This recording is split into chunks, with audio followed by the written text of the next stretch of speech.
Hi, welcome to today's presentation. The topic of the project is titled The Development of a System-Level Distributed Sensing Technique for Long-Term Monitoring of Concrete and Composite Bridges. This project has been done with the collaboration between UMass Lowell, UMaine, and the University of Vermont. Support for this project was provided by the Transportation Infrastructure Durability Center. The presenters for today's presentations are PhD student Andres Biondi, Gandhi, and Celso Cabo. Here's an outline for the presentation. We will start with a brief introduction of the project, and then we will dive into the results of each structural monitoring technique. The objective of the project was to develop and apply a distributed optical fiber sensing textile for continuous structural health monitoring of composite and concrete bridges. The sensors were installed on the Gristmill Bridge located in Hamden, Maine. The bridge was developed by AIT Bridges with the collaboration of Maine DOT. Now we will discuss the fiber optic sensing system results. The sensing textile was designed to be 20 meters long and 30 centimeters wide. Two types of fibers were embedded on the fabric. One was a single mode fiber, which was used to be interrogated with the BOTDA, and the second one was a multi-mode fiber, which was used for the DTS measurement. Additionally, 8 strain gauges were installed with the objective to compare strain gauges and fiber optic data. The method used to embed the fiber was embroidery technique, and video 1 shows the process how the embroidery machine sewed the fiber into the fabric. Once the textile were developed, the final sensors are shown in Figure 6. This system includes the interrogation of strain gauges and optical fiber.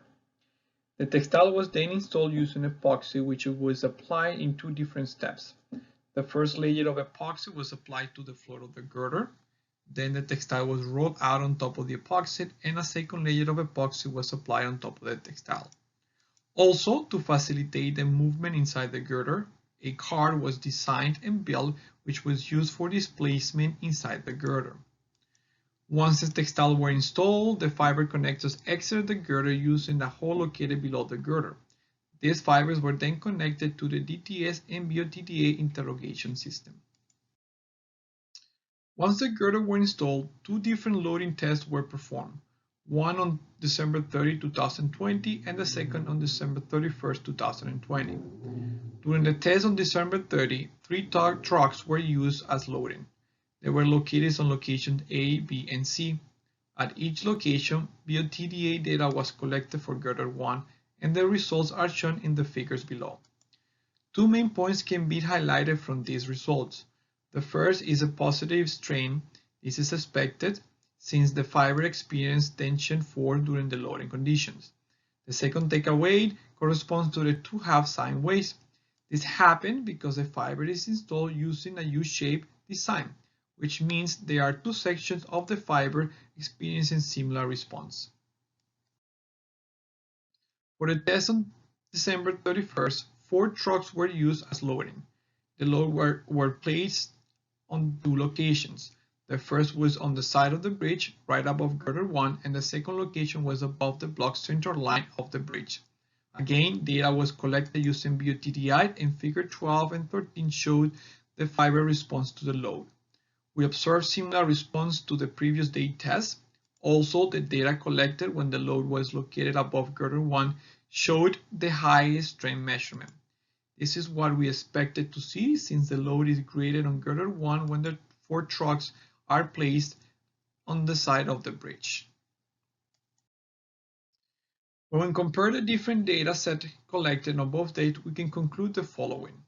Number 1, the strain distribution along the girder will shift and the maximum strain value will change depending on the location where the load was applied. This is shown in figure 14. Number 2, the sensors show difference between the strain when the load was applied right above girder 1 and on the block center line. With this result, we can demonstrate the capability of a group to design, install, and prove the feasibility of a fiber optic sensing textile to measure strain distribution for structural health monitoring. After looking at the result of fiber optic sensors, let's talk about the data collection and results of strain gauges. On girder 1, 3, and 5, 8 strain gauges were installed on each sensing textile in the longitudinal direction as shown in figure 16. And the distance between strain gauges and fiber optics is 0.64 inch in transfer direction. Here, in figure 19, location of 8 strain gauges as a function of fiber optics length are illustrated. After installation of girders on the gristmill bridge, we were successfully able to collect strain measurement from most of the strain gauges except strain gauge 1.1, 1.8, 3.8 and 5.4 due to the damage occurs during the transportation of the girders. During a live load test on December 30th, 2 trucks shown in figure 21 were used at points A, B and C as shown in figure 20. Strain gauges were constantly collecting data during the live load test at the sampling frequency of 7 Hz. After collecting all the strain measurements, in results strain distribution of girders 1 and 3 due to the presence of 2 trucks and the sulfate of the bridge are presented in figures 22 and 23. Here, in both figure, dark blue line strain distribution is only due to the sulfate of the bridge and it has the lowest strain value among all the curves due to the absence of truck weight. Similarly, according to the position of 2 trucks, strain distribution value has increased on both girders. For instance, at the midspan on both girders, the highest strain value is from the strain distribution with the black curve, which represents the presence of 2 trucks at the midspan. Similarly, here, due to the presence of trucks at point C, highest strain value is from the strain distribution curve presenting point C. Hence, from this result, strain gauges can measure the presence of the truckloads. Further, in order to obtain the strain from the only live load, we have subtracted live load strain measurements from the sulfate strain measurement of the bridge and resulted longitudinal strain distribution induced by the presence of the trucks is in figure 24, 25 and 26. In figure 26, the longitudinal strain near the location of truck at A have shown greater response than the other region.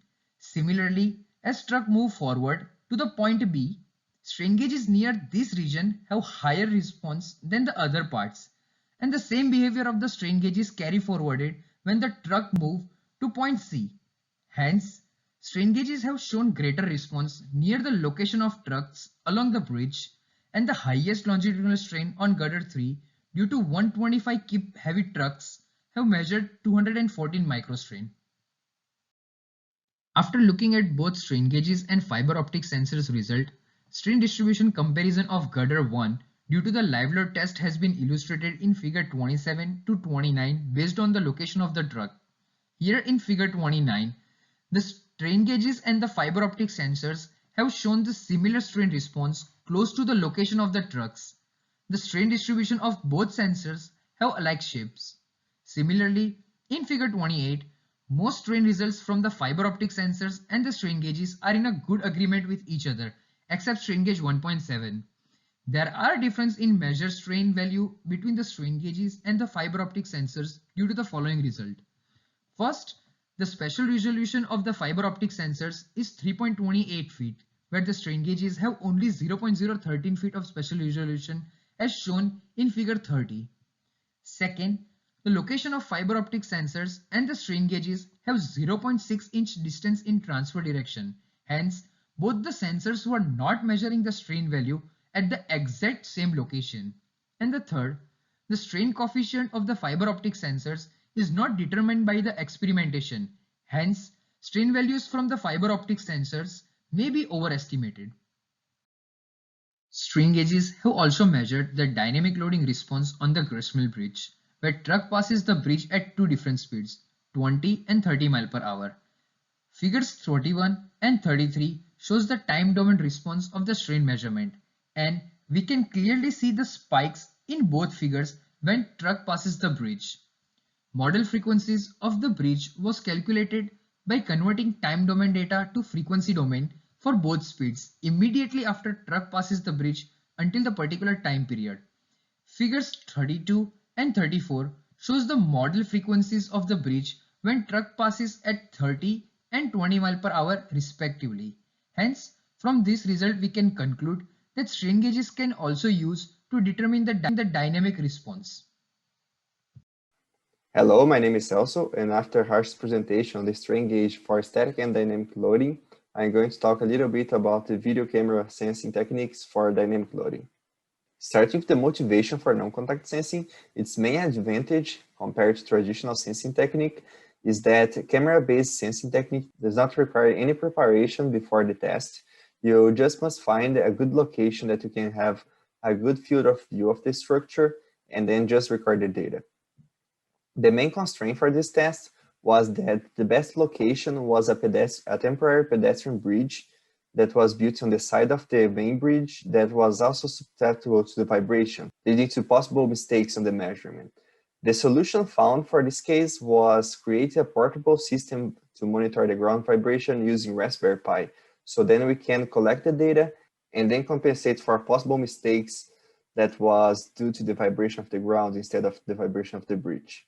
So starting with the setup for the test, it was used only a camera recorder with 6 frames per second and a full high definition, which gave us a resolution of 12 millimeters per pixel, and the Raspberry Pi to record the ground vibration.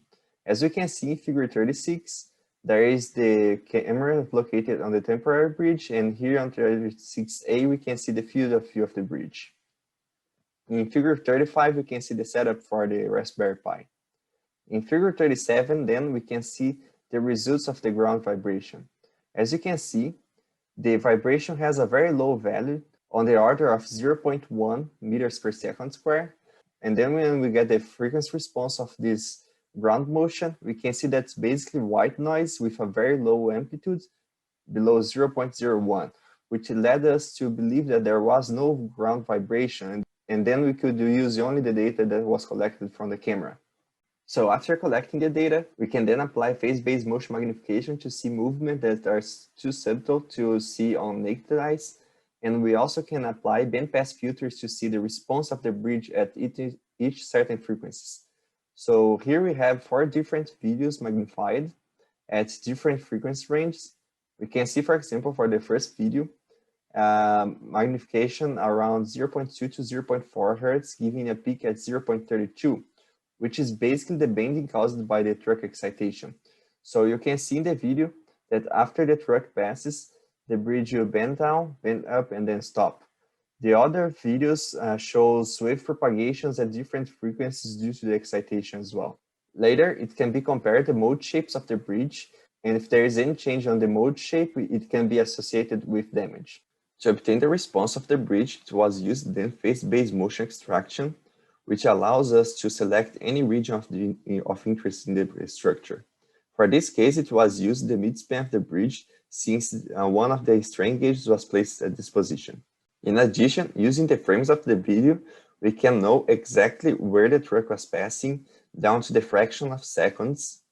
In figure 39B and D, we can see the time response of the truck's excitation, and in figure 39C and E, we can see the frequency response of the free vibration. We can see for the 20 miles per hour test that many frequencies has a perfect alignment with the frequency response for the strain gauge. For the 30 miles per hour test, this alignment is not perfect, but that's due to the length of the test. As the 30 miles per hour test was shorter, the frequency resolution is worse than the 20 miles per hour test, leading to a higher error. However, even with this smaller resolution, we can see that some of the peaks are also aligned. In this presentation, we have demonstrated a system-level bridge monitoring system on a composite bridge in Hampton, Maine, using distributed optical fiber sensors, conventional strain gauges, and a video camera sensor. The case study on the Gristmill Bridge shows not only the practical of our research, but also the impact on current bridge health monitoring systems. We can also get a few conclusions for each sensing technique. For the fiber optic sensing technique, it was designed and installed a smart textile for strain measurement and also proved to be a feasible sensor to measure strain during a load live test.